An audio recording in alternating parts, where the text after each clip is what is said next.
Okay, 18 minutes. So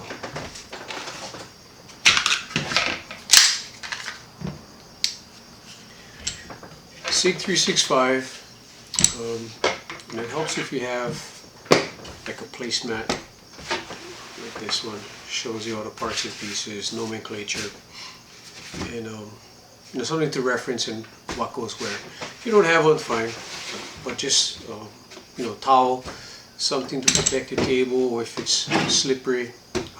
And I got another one for blocks, and you know, all the different varieties of pistols. But you just need one, or just use a towel.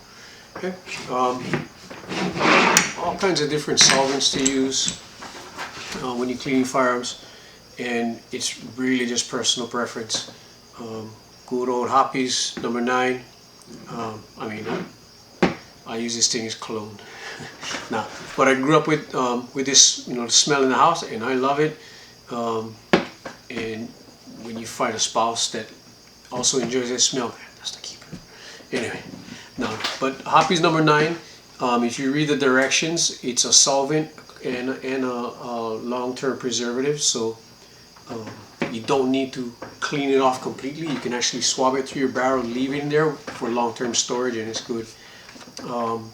Somewhere along the way, I believe it was Ryan Kleckner, Army Ranger sniper, now he's a lawyer, Gun University. Anyway, his tip was, before we used to put the patch on a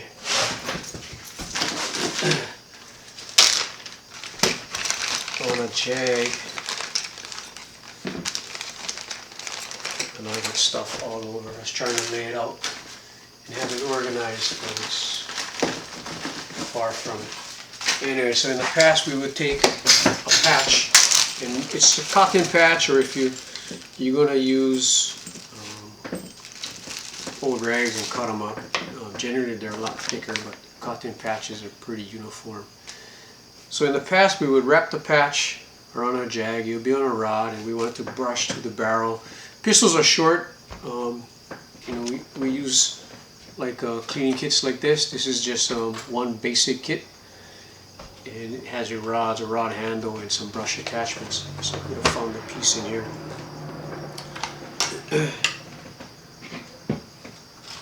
And yeah, I have it. Okay, so we would put the patch on here and dip it into the bottle. Well, you could do that one time, and this type here, you push a corner through, and depending on the size of your patch and the caliber of your firearm, you got to figure it out what will fit. Because if it's a 22 caliber, this will not fit. And if it's a 45 caliber, this will be too loose. It's like a oil in a tic tac. Alright, so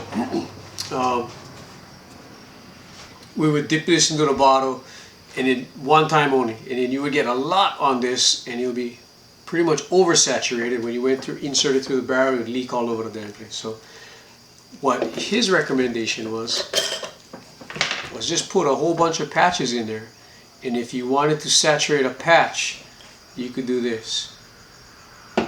And then the drippings would go down, and you would have a heavily saturated patch if you wanted it, and then you would have patches collecting the runoff.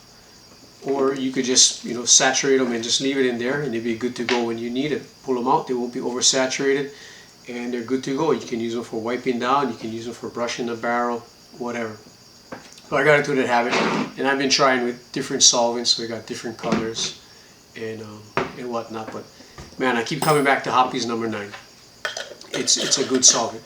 Another good solvent that I've been liking is, and this is the huge bottle, the Lucas, the Bore solvent and the ultrasonic gun cleanser liquid.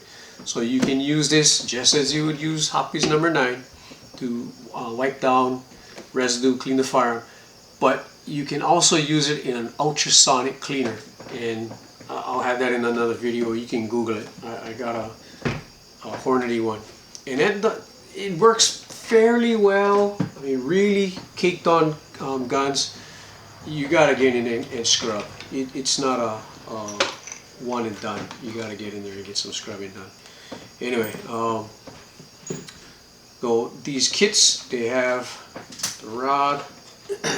This is one type of jag, and they came with this kit.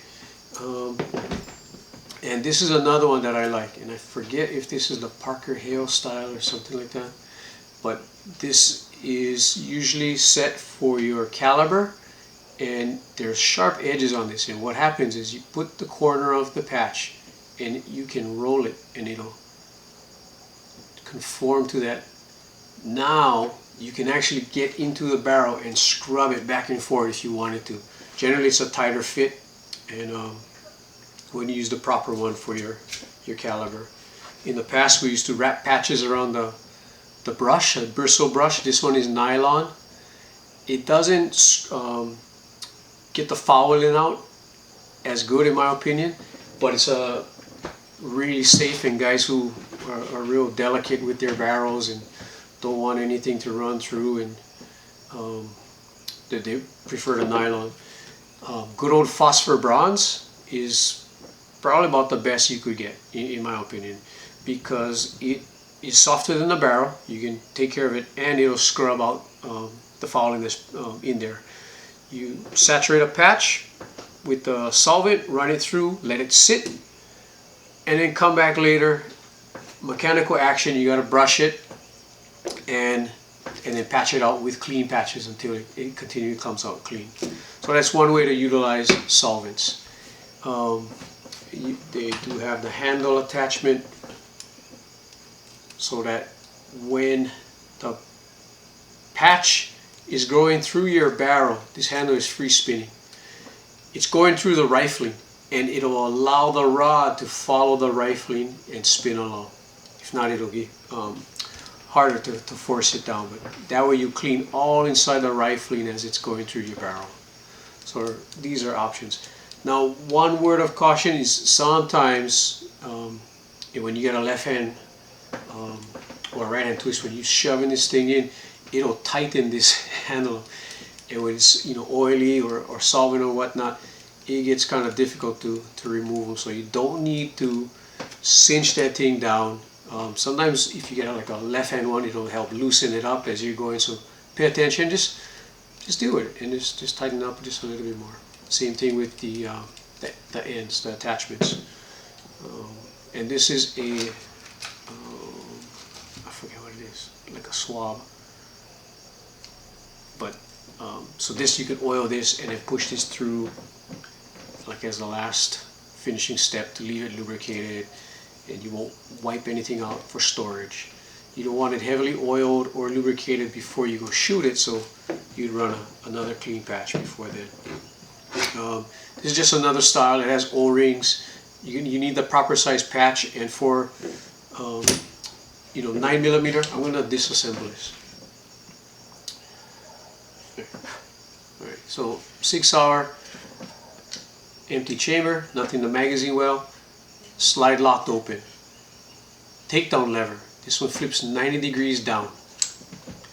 Now I'm going to hang on to the slide, and I'm going to put pressure backwards so that the slide stop will drop, and hang on to the slide. It'll come right off. Right? So here's your frame and your fire control unit, and your slide, barrel, and recoil rod. Now to disassemble this, the recoil rod on the bottom needs to be pulled out. Generally, I'll have the muzzle towards me, and you'll know what type of spring you have when you read your manual. But captured rod, you don't need to worry, the spring's not going to fly out anywhere, but what you want to do is pull back on this and up. So I pull back and up, and then backwards, and it comes right out. So this is my recoil rod. The spring is captured on both ends, nowhere to go. Now the barrel, I'm going to lift it up slightly, go forward, and then come backwards. Okay? And then the barrel comes out. So now I have my field strip pistol. The magazine, to have a complete field strip, generally you're going to strip the magazine as well. Unless I'm dropping this thing in sand or mud and water, I don't. I'll inspect it and like, hey, it's good to go. I'll drop this in the ground, the dirt, the range. I'll just wipe it off. But for complete, video, when you look at the base pad, there's going to be some type of like plunger or somewhere you can push down. You're going to push down on this magazine and then push forward, or on the back. You're going to push forward, and generally the round side is forward, the flat sides are back, so I'm pushing it forward. I'm going to leave my thumb over this. You see the floor plate starting to come off. I want to leave my thumb over it because this spring is not captured. And then watch out, because there's these lips on the bottom, but you want to make sure that you hang on to the spring. Don't face it towards your face. Don't look at it while you're pulling it out. Anyway, get this out, and now you got your magazine field strip as well. You could take a patch, run it in here with your oh, this one is dirty. Actually looks like rust. So you can swab it in here. I'll attach this to here. Give me more reach now, right? And I'm just pushing it all along the sides. Just clean it out. You don't have powder residue. This looks like more like surface rust. So I think this is a good idea. Maybe I should do all my mags, right? I used to do it more religiously, and I just haven't done that in a while. Alright. This gun's been in my ownership for about 1.5 years. And in and out of holsters, gun bag, range, time and whatnot. So when I look at this, that's really not that bad at all. Okay. All right. I'm not going to jump in all over the place, but I'm going to utilize something else. So we got all of this good stuff. You can get it in a kit. Great. It even comes with a little bit of what they call CLP, cleaner lubricant protectant, or this is a high grade oil, whatever. Underneath this kit there's patches on the bottom. I'm not pulling them out. You gotta take my word for it. It did come with nylon brushes. Overall, it's a pretty decent kit. I'll utilize that jag. For your barrel,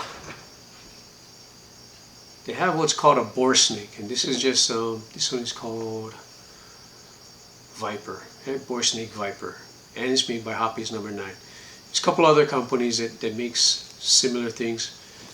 What it has is a weighted string, and on the weight itself, I don't know if you guys will be able to focus in on that or not, it'll have the caliber that this is meant for. So this one is for 35 caliber. 35 is also 9mm, 38 special, 357 Magnum.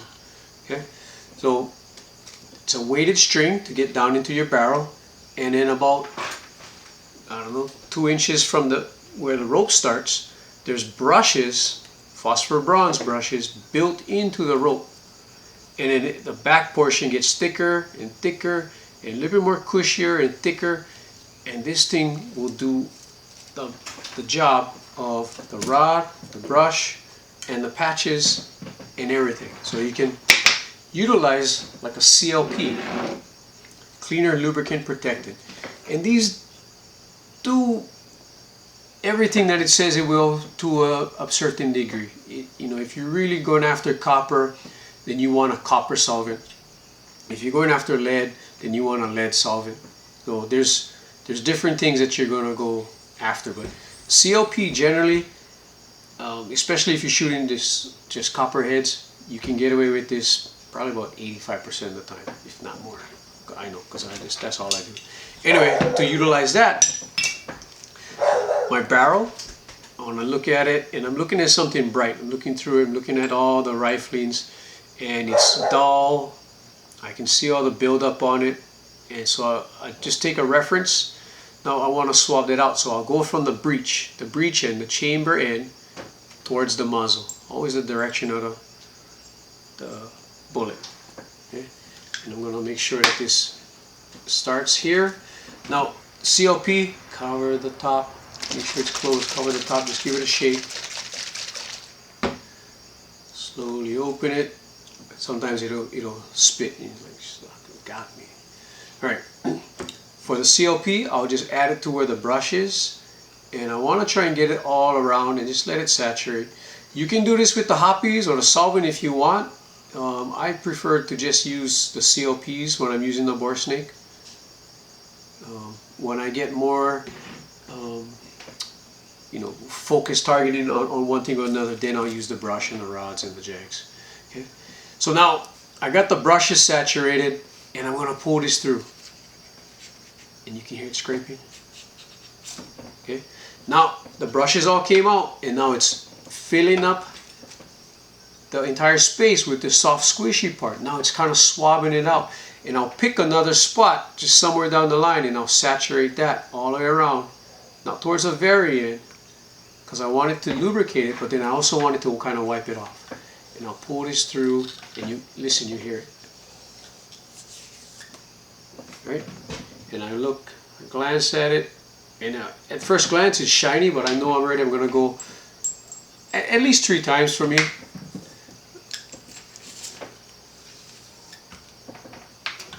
And just be careful before you yank on this string. Make sure it's not tied in a knot somewhere, because then you'll just make that knot a lot tighter and you'll be screwing yourself over. Alright, so the bore snake. Now I look through it, and I'm ready to go. I'll use this a lot at the range because it's quick. I don't even need to disassemble that gun. Let me grab my wife's pistol. This is her bedside pistol.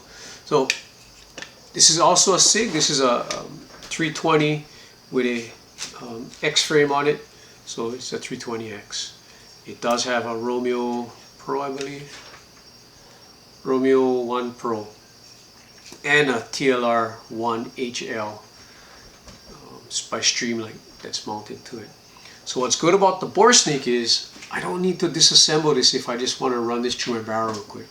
What I can do is lock it open, verify it's empty, fish this down through, and I know I'm empty. The string is through the chamber. And I just make sure that it clears everything, and I got a straight line. Don't try to do, a 180-degree pull. It's going to just lead to problems. So make sure you got a straight pull and run that. You can run that several times. Now I'm just glancing here and I can see the spray from these brushes as this thing is coming out. Like how your toothbrush bristles and you catch the mirror. So the same thing is happening here. So be aware of that when you're cleaning in your house or whatever your area you're using. All right.